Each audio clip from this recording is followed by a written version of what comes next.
महाराष्ट्र की सियासत गरमाई हुई है। शरद पवार ने जिस तरीके से पहले इस्तीफा दिया और फिर इस्तीफा वापस ले लिया, इसको एक नाटकीय घटनाक्रम के तौर पर देखा जा रहा है। लेकिन यह भी माना जा रहा है कि उन्होंने अपनी पार्टी की बगावत को रोकने के लिए, अजीत पवार को आईना दिखाने के लिए ये बड़ा दांव खेला है। इसे उनकी उस्तादी भी मानी जा रही है। वैसे भी राजनीति के बड़े उस्ताद हैं शरद पवार। शरद पवार ने अपनी पार्टी की बगावत को रोकने के लिए एक बड़ा दांव खेला। हालांकि इसमें उन्हें किसी से लड़ाई नहीं लड़नी पड़ी, उन्होंने खुद आकर अपना इस्तीफा दे दिया। इस्तीफा देते हुए उन्होंने कहा कि अब वो रिटायरमेंट लेना चाहते हैं, उम्र का तकाजा है, नई पीढ़ी को आगे बढ़ाना चाहते हैं। गेंद पाले में फेंक दी गई, एक कमेटी बनाई गई, कमेटी ने फैसला ले लिया, शरद पवार का इस्तीफा अस्वीकार किया जाता है। किसी भी हालत में उनका इस्तीफा स्वीकार नहीं किया जा सकता। कमेटी में जो कुछ हुआ उसके बाद में शरद पवार सामने आए, उन्होंने कहा मैं सबकी भावनाओं का सम्मान करते हुए अपना इस्तीफा वापस ले लेता हूँ।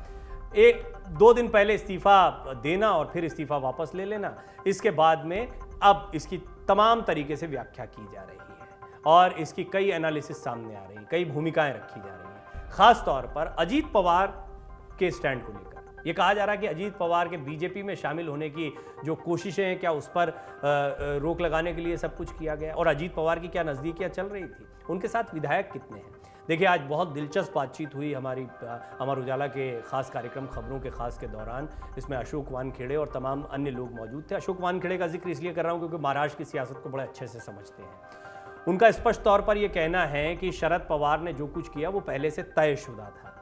अब शरद पवार जानते हैं कि अजीत पवार को रोकना हो या पार्टी में जिस तरीके से उनकी पकड़ बनी हुई, उस पकड़ को बरकरार रखने के लिए, अपनी ताकत को दिखाने के लिए ये दांव खेलना ज़रूरी था।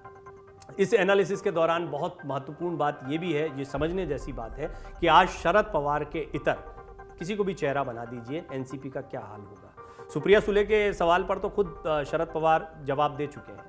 उन्होंने तो खुद कह दिया कि सुप्रिया से कहा गया था लेकिन उन्होंने मना कर दिया अध्यक्ष बनने से। इस सब के बीच में जयंत पाटिल का रुख बहुत महत्वपूर्ण है। उन्होंने सनसनी मचा दी। जयंत पाटिल से जब पार्टी में ये सब जितना भी उठापटक हुई है इसके बारे में पूछा गया और साथ ही साथ में क्या कोई फूट हो सकती है सवाल पूछा गया, तो उन्होंने इस पर जो जवाब दिया वो चौंकाने वाला है। क्योंकि एनसीपी के जो प्रदेश अध्यक्ष हैं जयंत पाटिल, आपको याद होगा उनके आंसू निकल आए थे जब शरद पवार अपना इस्तीफा दे रहे थे, तो वो काफ़ी सुबुक के रोए थे, उनसे बयान देते नहीं बन रहा था। लेकिन उन्होंने कहा तुरंत आप अपना इस्तीफा वापस लीजिए।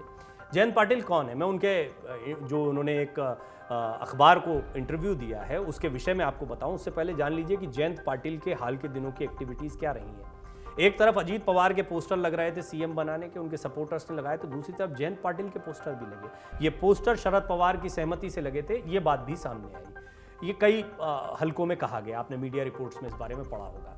तो जयंत पाटिल अपने मन से तो अपने पोस्टर लगवा नहीं लेंगे, तो क्या जयंत पाटिल को पैरेलल खड़ा किया जा रहा है? पवार जानते हैं कि उनकी पार्टी सिर्फ सुप्रिया सुले और अजीत पवार के इर्द गिर्द नहीं है, ये दोनों महत्वपूर्ण हैं। इन दोनों को राजनीति में लाने वाले, इस बड़े कद तक पहुंचाने वाले खुद शरद पवार हैं। तो वो इन दोनों को तो साधना चाहते हैं, लेकिन पार्टी के बाकी नेता प्रफुल्ल पटेल, छगन भुजबल, जयंत पाटिल, जितेंद्र अवार्ड, ऐसे बहुत सारे नाम आपको मिल जाएंगे, इन सबको भी साध कर रखना है। तो क्या गैर पवार परिवार का कोई व्यक्ति जो है वो अध्यक्ष बन सकता है? इन चर्चाओं को भी विराम लग गया, क्योंकि जब इस तरह की आपसी खींचतान होगी तो ज्यादातर नेताओं का यही मत होगा कि शरद पवार जी आप ही अध्यक्ष बने रहिए। और शरद पवार इस बात को बखूबी जानते हैं, उनके बिना पार्टी का कोई अस्तित्व नहीं है। हाँ, अपनी राजनीतिक महत्वाकांक्षाएं हो सकती, जैसे अजीत पवार की।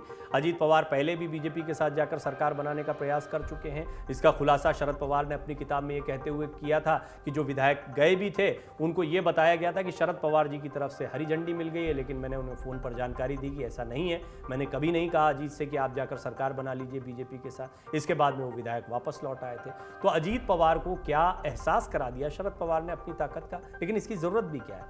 सबसे बड़ी चीज़ है, मैंने एक विस्तार से रिपोर्ट आपके सामने रखी है जिसमें आपको बताया है कि अजीत पवार का स्वभाव, उनका मुंहफट अंदाज, उनका नाराज़ हो जाना, उनका बहुत फटाफट डिसीजन ले लेना, जैसे बीजेपी के साथ जाने का ही था, कांग्रेस से नाराज़गी का भी एक पहलू उनका शरद पवार ने सामने रखा है। तो कुल मिलाकर अजीत पवार के हाथ में यदि पार्टी की कमान जाती है तो बहुत कुछ बिखर जाएगा। उनमें जयंत पाटिल एक बड़ा नाम है, क्योंकि जयंत पाटिल क्या करेंगे फिर? जयंत पाटिल और अजीत पवार की पटरी कभी बैठती ही नहीं है। ऐसे में जब जयंत पाटिल से सवाल पूछा गया तो उन्होंने भी साफ कह दिया कि हाँ, किसी के भी बीजेपी में जाने पर ब्रेक लगा है, और इसमें अजीत पवार का नाम सबसे बड़ा है।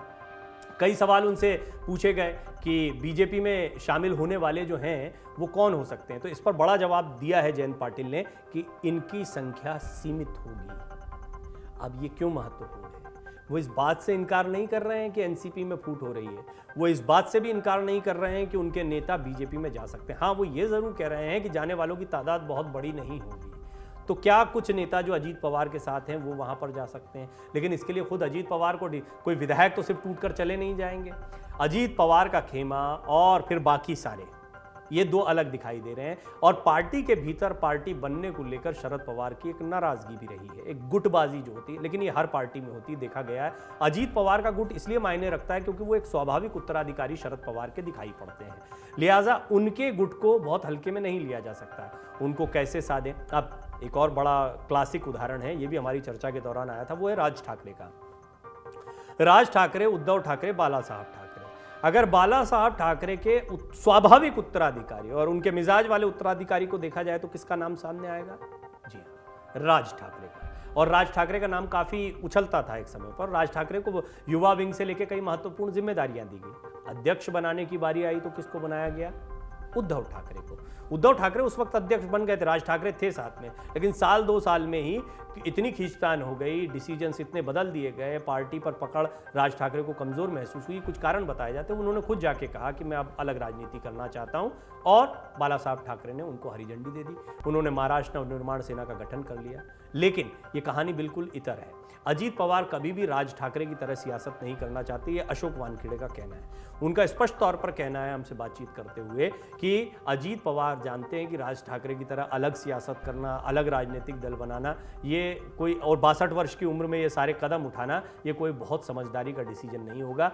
एनसीपी में बने रहना भी उनकी एक मजबूरी है, लेकिन एनसीपी में रहते हुए अपने कद को कैसे बढ़ाएं, इसकी छटपटाहट भी वो महसूस करते हैं, और इसीलिए अध्यक्ष पद की दौड़ में उनका नाम जब भी आगे आता है तो वो उसका स्वागत करते हैं, जैसा कि उन्होंने पवार के इस्तीफे का स्वागत किया। अब जयंत पाटिल कह रहे हैं इस पर रोक लग जाएगी, बीजेपी में कुछ लोग जाते हैं तो उनकी संख्या सीमित होगी। क्या वो इस ओर इशारा कर रहे हैं कि अजीत पवार की नाराजगी के बाद अब उनके पास इसके अलावा कोई चारा नहीं है कि वो टूटकर बीजेपी के साथ चले जाएं?